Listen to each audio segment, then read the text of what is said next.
जी, hello दोस्तों, मैं हूँ कमर चीमा और उम्मीद है आप सब लोग ठीक होंगे। दोस्तों आजकल पाकिस्तान में एक टर्म बड़ा इस्तेमाल हो रहा है कि क्या पाकिस्तान एक सॉवरेन मुल्क रह गया है?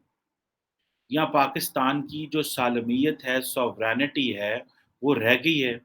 बहुत सारे लोगों को शायद पता ना हो सॉवरेनिटी क्या होता है और लेकिन यहाँ पे जिसे जिसे कहते हैं ना कि मैं अपने व्यूअर्स के लिए इसको एक्सप्लेन कर दूँ।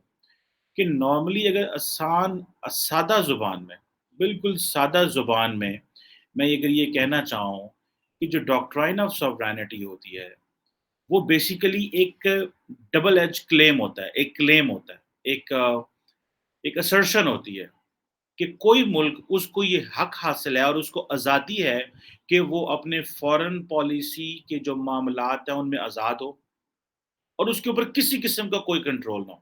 एक्सक्लूसिव कॉम्पिटेंस होनी चाहिए। और दूसरा ये है कि जो डोमेस्टिक मामलात हैं, जो पाकिस्तान के या किसी मुल्क के भी, जो डोमेस्टिक मामलात हैं, जो इंटरनल पॉलिटिक्स है, जो इंटरनल इश्यूज़ हैं, उनके ऊपर किसी किस्म की कोई मत ना लेनी पड़े। ये 2 किस्म की जो जिसे हम अपनी पंजाबी ज़ुबान में या उर्दू में ये कह सकें कि एक मोटी-मोटी आपको अगर डेफिनिशन मैं समझा सकूँ। सो ये जो टॉपिक है सॉवरेनिटी का कि अब क्या हम एक्सटर्नल रिलेशंस में सॉवरेन हैं? क्या हम इंटरनल डिसीजन मेकिंग में सॉवरेन हैं? हमें पता चल जाएगा कि हम कितने को सॉवरेन हैं। ज़ाहिर-सी बात है पाकिस्तान जो है वो इन इस पूरी डेफिनिशंस में कंप्लीटली पूरा नहीं उतरता। इसको हम ये लफ़्ज़ भी बोल सकते हैं कि we have an injured sovereignty और बहुत सारे लोग कहते हैं कॉम्प्रोमाइज़ सॉवरेनिटी और बहुत सारे लोग कह रहे हैं कि we have to reclaim our sovereignty because we have given it to someone else. हमने ये सॉवरेनिटी जो है वो दे दी हुई है। अच्छा मज़े की बात है बैक इन 1950s में चले जाएँ। पाकिस्तान एक कॉम्प्रोमाइज़ मुल्क रहा। पहले ब्रिटिश के नज़दीक रहे, फिर हमारे पास गंदम नहीं होती थी। मैंने खुद पाकिस्तान की जो आप फॉरेन पॉलिसी बुक्स में पढ़ा टेक्स्ट बुक कह लेता हूँ मैं अब्दुल सत्तार की एक बड़ी अच्छी टेक्स्ट बुक मैं उसको फॉरेन पॉलिसी की समझता हूँ, बड़ी पाकिस्तान में पढ़ी जाती है। Abdul Sattar he is a former diplomat and general Musharraf के दौर में फॉरेन मिनिस्टर भी रहे थे। उन्होंने कहा था कि हमारी हालात ये थे कि we used to ask United States and other countries कि हमें लेट्स से पैसे दे दें, हमें इक्विपमेंट दे दें, चीज़ें दे दें, अगर वो नहीं देते तो हम कहते थे इवन के गंदम दे दें, आटा दे दें। That's where our leadership was making Pakistan. ये इसमें ज़ाहिर बात है इस सॉवरेनिटी के लूज़ करने का नुकसान जो कसूरवार हम सिर्फ़ सियासतदानों को नहीं करार दे सकते। मिलिट्री जनरल्स जिन्होंने इस मुल्क पे हुकूमत की, वो भले अय्यूब खान हो, वो ज़िया हो, वो याह्या हो, वो मुशर्रफ हो, हम उनको भी करार देंगे इसका। लेकिन टेक्निकली देखा जाए तो भले किसी भी जो हुक्मरान ने या किसी शख्स ने भी कुछ भी पाकिस्तान के साथ किया है, नुकसान तो पाकिस्तान का होगा, वो लोग तो सारे चले गए और जो भी रूल करेंगे ये भी नहीं रहेंगे, नुकसान तो पाकिस्तान का होगा।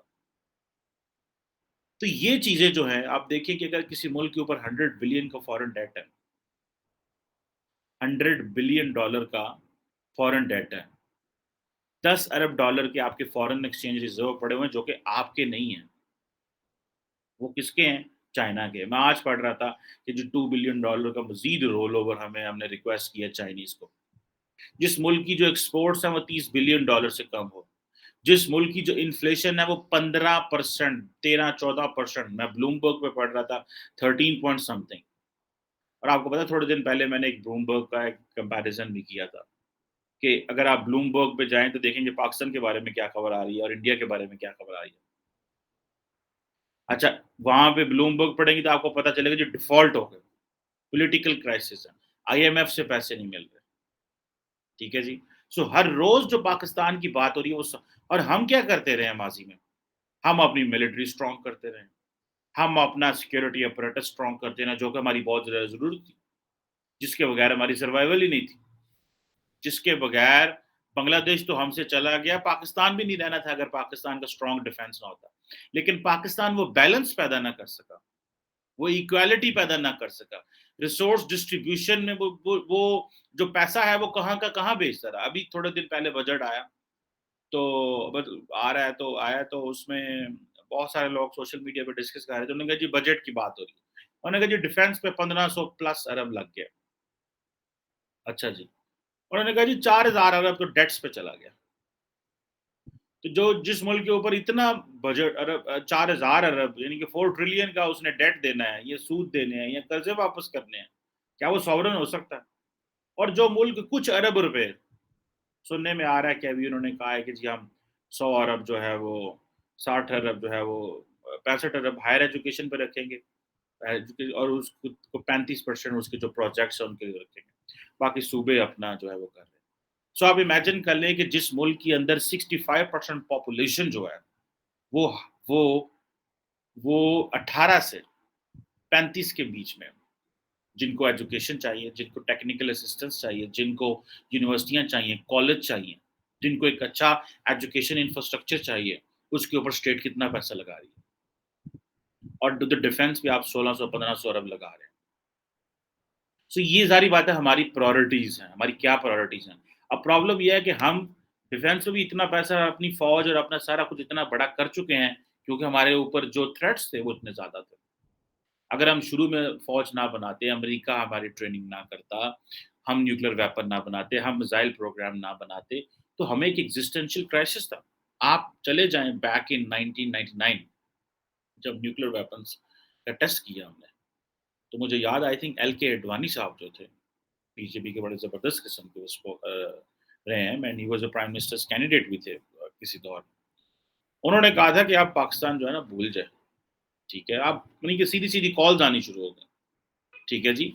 उस वक़्त गौहर अयूब पाकिस्तान के फॉरेन मिनिस्टर हुआ करते थे। तो उनको ये था कि भई अगर पाकिस्तान के पास न्यूक्लियर वेपन्स नहीं है, तो अगर पाकिस्तान, और उधर से अमेरिकन्स कहते थे, सुनने में आया पीएमएलएन पाकिस्तान की जो रूलिंग पार्टी है इस वक़्त, वो कहती थी कि अमेरिका में कहता था 5 अरब डॉलर ले लो न्यूक्लियर पे। लेकिन हमने वो 5 अरब डॉलर ठुकरा दिए और हमने सॉवरेनिटी पे जो है वो उसको इंटैक्ट रखा। बहुत अच्छी चीज़ थी। लेकिन आज की कंडीशन क्या है? क्या हमने अपनी सॉवरेनिटी जो है वो खो नहीं दी?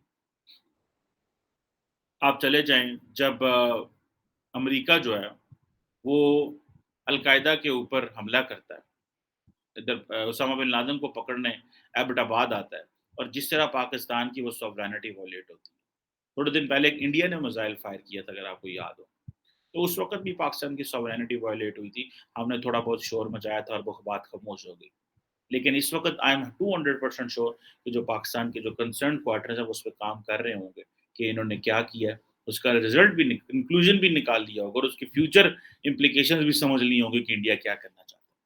पॉइंट ये नहीं है कि इंडिया क्या करना चाहता है। पॉइंट इस वक़्त ये है कि हमने अपने वो जो 60-65% यूथ है, उसके लिए हमने कितना बजट रखा हुआ है? ये है क्वेश्चन। साढ़े 9,000 अरब का बजट है, 4,000 अरब आपका चला गया सूद की मद में, इंटरेस्ट की मद में, लोन्स की मद में। 1500-1600 अरब फ़ौज के पास चला गया, 500 अरब आपका पेंशन्स में चला गया, पीछे रह गया 3500 बिलियन, 3.5 ट्रिलियन रुपीज़ रह गए। अब बताएँ हमें, अब आप एक सॉवरेन मुल्क हैं कि नहीं? 3.5 ट्रिलियन से आपने 24 करोड़ लोगों को चलाना है। 3.5 ट्रिलियन रुपीज़ से 24 करोड़ लोगों को चलाना है, और उसमें 65% लोग जो है वो यूथ है, जिसको हम बाहर जाके बड़ा कैश कराते हैं, पाकिस्तान में बड़ी मैन पावर है, बड़ा फलाना है, बड़ा ढमकाना है, लेकिन वो मैन पावर कितनी ज़्यादा ट्रेन्ड है ये तो कोई पता नहीं।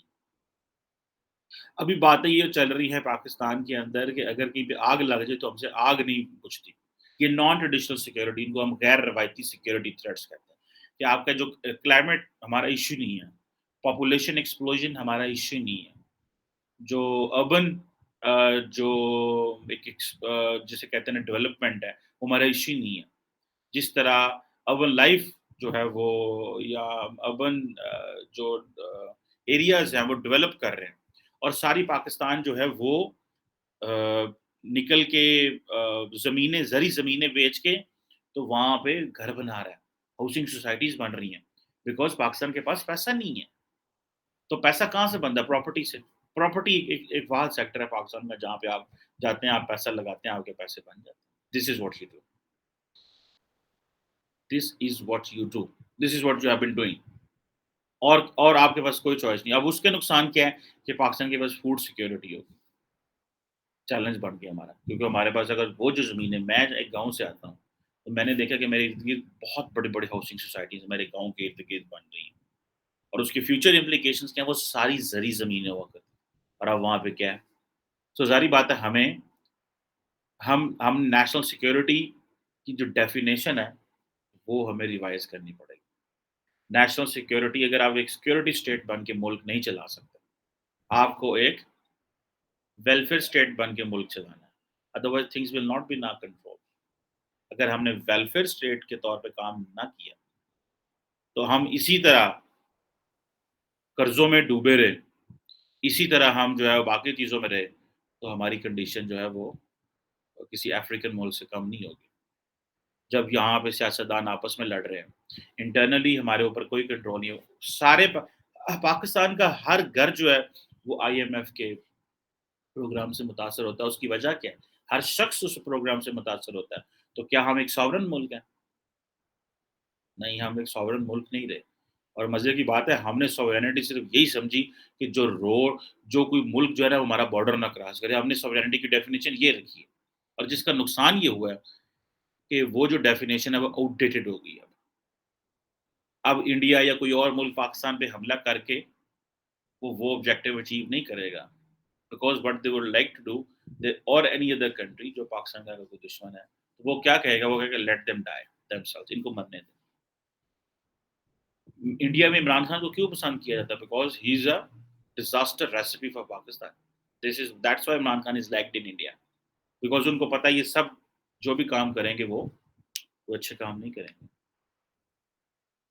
ملک کا نقصان ہو رہا ہے۔ تو پاکستان از obviously a no more sovereign country، اور ہمیں اس چیز پہ جو قائد اعظم نے ہمیں کہا تھا، جو ہمیں قائد اعظم نے دیا، ہم تو اس میں جو ہے وہ کہیں بھی نہیں رہے۔ سو ہمیں انوائرمنٹل چیلنجز ہیں، اس پہ ہمارا کوئی کسی قسم کا کوئی، جسے آپ کہتے ہیں نا، وہ نہیں ہے۔ تو ہماری فزیکل ساورینٹی کہیں بھی نہیں پڑی، کہیں بھی کچھ بھی نہیں ہم کر سکتے۔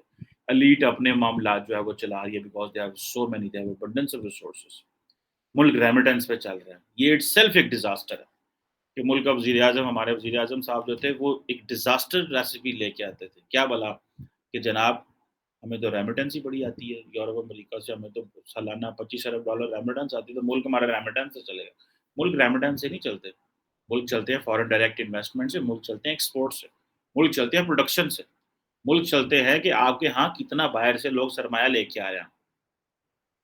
سو ہمیں ان چیزوں پہ فوکس کرنا ہے، تو ان چیزوں پہ نہ رہیں کہ لوگوں کے باہر والے جو ڈالر، اب تو ساری سیاسی جماعتوں نے باہر سیاسی جو ہمارے پاکستانی بیٹھے ہیں ان کو لوٹنا شروع کر دیا، بیکاز ڈومیسٹکلی وہ پیسہ ہی نہیں ہے۔ ڈومیسٹکلی سیاستدان چل پڑے ہیں جو پراپرٹی ٹائکونس کی طرح، بیکاز ان کے پاس پیسہ، انڈسٹریلسٹ بھی پیچھے ہو گئی، انڈسٹری نیچے ڈوب گئی ہے۔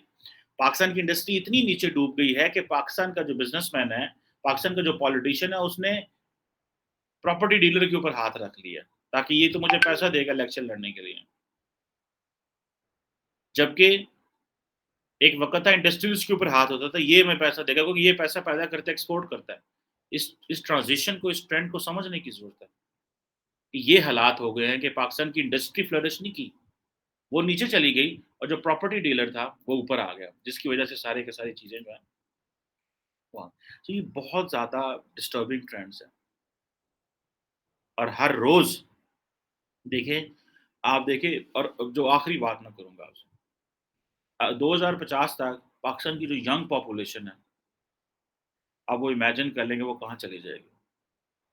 ہماری ٹوٹل آبادی اگر 325 ملین کے قریب بھی ہم پہنچ جاتے ہیں، ہم 32-35 کروڑ ہو جاتے ہیں، میکرو اکنامک سسٹم آپ کا وہ ہے نہیں ہے، ویکسینیشن کے لیے ہمیں باہر سے چیزیں منگوانی پڑی، لوکل ایڈمنسٹریشن پاکستان میں ہے نہیں ہے، پرائس کنٹرول کو سسٹم نہیں ہے، ڈرگز فوڈز، ہماری ڈرگ بھی باہر سے آتی ہے، تو یہ آپ کدھر جائیں گے؟ 2050 تک آپ کدھر جائیں گے؟ انڈیا نے تو کہا ہے 2050 تک ہم کلین انرجی 2070 تک ہم کلین انرجی لے کے آئیں گے، 2047 تک وہ کہہ رہے ہیں ہم فلی ڈیپینڈنٹ ہو جائیں گے۔ 2047 جو ہے وہ انڈیا اور پاکستان صرف کمپیئر کر لیں تو وہ کہاں جائیں گے اور ہم کہاں جائیں گے، تو ہمیں سمجھ لگ جائے گی کہ ہم کہاں کھڑے ہوئے ہیں، اور ہم نے کیا کیا پچھلے 75 سال۔ ہم نے پچھلے 75 سال جھگی ماری ہے جسے کہتے ہیں، اور کچھ نہیں کیا، اور ایک نان سیریس طریقے سے اس ملک کو چلانے کی کوشش کی ہے، جس کا آج اس قوم کو خمیازہ بھگتنا پڑ رہا ہے۔ اور ایلیٹ ابھی بھی تیار بیٹھی ہوئی ہے اس پاکستان کو اسی انداز سے چلانے پہ جس طرح وہ پہلے انداز سے چلاتے رہے. اینی ہو اللہ پاکستان کا حامی ناصر ہو. لیکن یہ جو ہم نے sovereignty we have lost the sovereignty, we are no more a sovereign country. نہ ہم انٹرنل فیصلے مرضی سے کر سکتے ہیں نہ ایکسٹرنل فیصلے, اور اگر باہر سے کچھ ہو بھی جائے تو ہمارے پاس رسپونڈ کرنے کی کیا کیپیسٹی ہے, the time will tell, but I'm sure we are capable enough. Thank you very much.